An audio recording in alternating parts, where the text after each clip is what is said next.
If you're struggling with fear, do not take it lightly.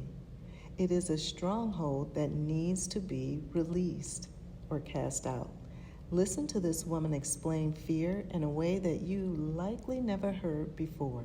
Fear is not just a spirit. Fear is a region, is a realm, and it's a place. The Bible speaks about the first time we see fear in operation. God comes down and God says, Adam, where are you? And Adam is like, oh, when I heard your voice, I was afraid and I hid. So fear is a region outside of the presence of God. Because for God to say, where are you? You are not where I am. You have gone into a place that I did not create. You have gone into a space of operation that doesn't carry my presence.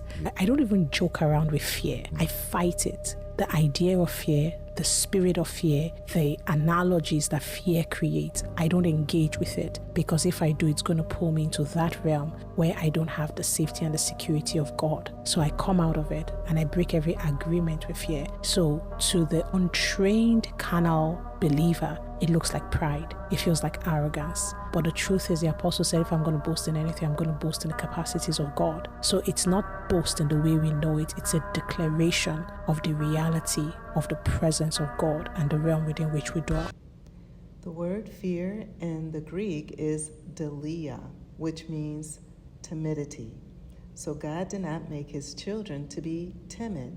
And in Genesis 1:26, God said, let us make man in our image, according to our likeness, and let them have dominion.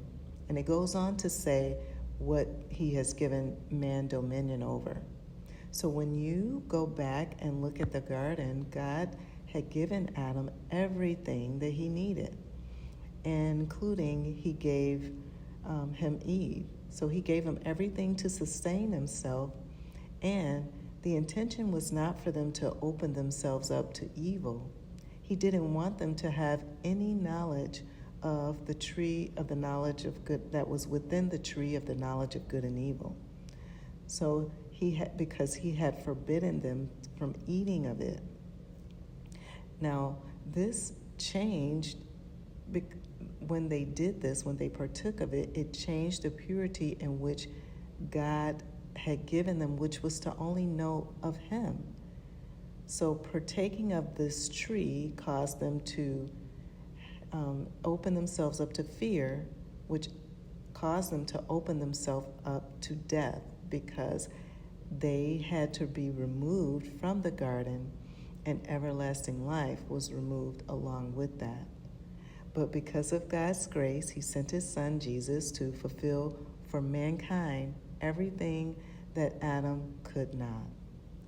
But if you're struggling with fear and anxiety, know that God is able to deliver you. And you can start deliverance by looking at my guide, my 10 steps to breaking ungodly cycles. Now, do you need to do this on your own? No, you do not.